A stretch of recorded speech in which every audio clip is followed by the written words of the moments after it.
ഇന്ന് രാജ്യത്തുടനീളം നീറ്റ് പരീക്ഷയിൽ ഉണ്ടായിരിക്കുന്ന ഗുരുതരമായ ക്രമക്കേടുകൾ, അതോടൊപ്പം തന്നെ നെറ്റിന് വേണ്ടി പരീക്ഷ എഴുതിയ ആളുകൾക്കുണ്ടായ ദുരനുഭവം, ഇതെല്ലാം ഉയർത്തിപ്പിടിച്ചുകൊണ്ട് വൻപിച്ച പ്രക്ഷോഭങ്ങളാണ് നടക്കുന്നത്. ഏതാനും മണിക്കൂറുകൾക്ക് മുമ്പ് ശ്രീ രാഹുൽ ഗാന്ധി ഇത് സംബന്ധിച്ച വിശദമായൊരു പത്രസമ്മേളനം ഡൽഹിയിൽ നടത്തുകയുണ്ടായി. നരേന്ദ്രമോദി ഗവൺമെന്റ് അധികാരത്തിൽ വന്ന ശേഷം വിദ്യാഭ്യാസ രംഗത്ത് പരീക്ഷയുടെ സാങ്ക്ടിറ്റി, പവിത്രത പരിപൂർണമായി നഷ്ടപ്പെട്ടിരിക്കുന്നു. ബിജെപി ഭരിക്കുന്ന സംസ്ഥാനങ്ങളിൽ ചോദ്യപേപ്പറുകൾ ലീക്ക് ചെയ്തുകൊണ്ടിരിക്കുന്നു. മധ്യപ്രദേശിൽ നടന്ന വ്യാപം അഴിമതി അതിന്റെ ഏറ്റവും വലിയ ഉദാഹരണമാണ്. മഹാരാഷ്ട്രയിൽ നടന്ന ചോദ്യപേപ്പർ ലീക്കുകൾ അതിനൊരു ഉദാഹരണമാണ്. ഇന്ന് നീറ്റ് പരീക്ഷ എഴുതി 61 പേർക്കാണ് 1ാം റാങ്ക് നൽകിയത്. വ്യാപകമായ അഴിമതിയാണ്. ചോദ്യപേപ്പറിൽ നേരത്തെ തന്നെ ഒരു വിഭാഗം വിദ്യാർത്ഥികൾക്ക് ലഭിക്കുന്നു.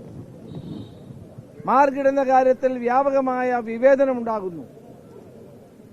അതുപോലെ തന്നെ ഗ്രേസ് മാർക്കുകൾ തോന്നിയതുപോലെ നൽകുന്നു.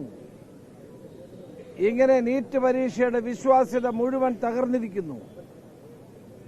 കേന്ദ്ര ഗവൺമെന്റ് ഒരു ഉത്തരം പറയണ്ടേ? കേന്ദ്രം ഭരിക്കുന്ന നരേന്ദ്രമോദി ഗവൺമെന്റ് ഇതിന് മറുപടി പറയണ്ടേ? ലക്ഷക്കണക്കിന് വിദ്യാർത്ഥികൾ വളരെയേറെ കഷ്ടപ്പെട്ട് പരീക്ഷ എഴുതിയപ്പോൾ അവർക്ക് പരീക്ഷയെപ്പറ്റി ഒരു വിശ്വാസമുണ്ടായിരുന്നു. ഇന്ന് നീറ്റ് പരീക്ഷയിൽ ഒരു വിശ്വാസമില്ലാതായിരിക്കുന്നു.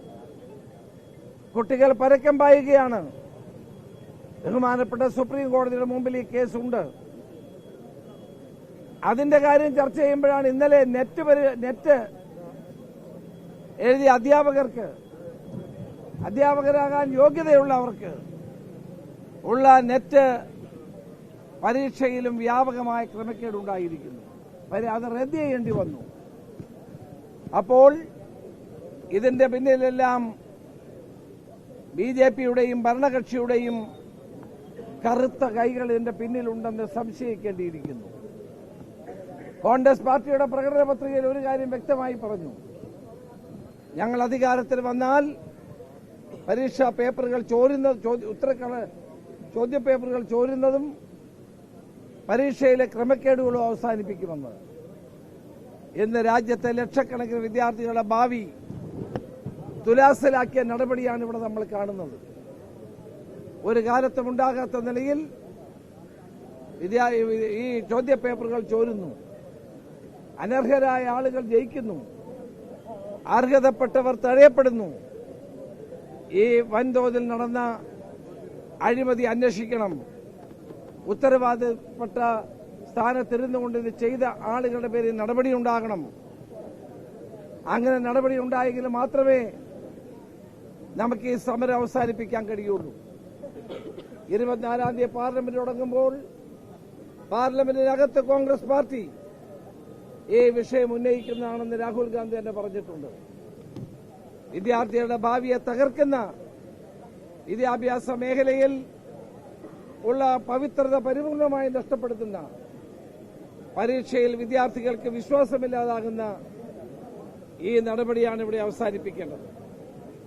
ഇവിടെ വൈസ് പ്രസിഡന്റ് നമ്മളെ യദു ചൂണ്ടിക്കാണിച്ച പോലെ ഇതിന്റെ എല്ലാം പിന്നിൽ ആസൂത്രിതമായ ഗൂഢാലോചനയുണ്ട്.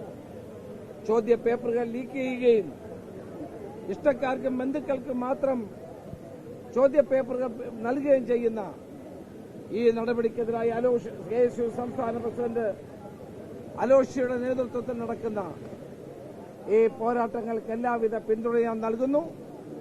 നിങ്ങളോടൊപ്പം ഞങ്ങൾ എല്ലാവരും ഉണ്ടാകും.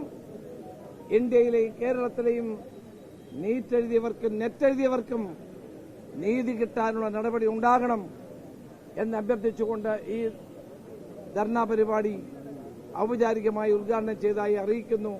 നമസ്കാരം. ജയ്.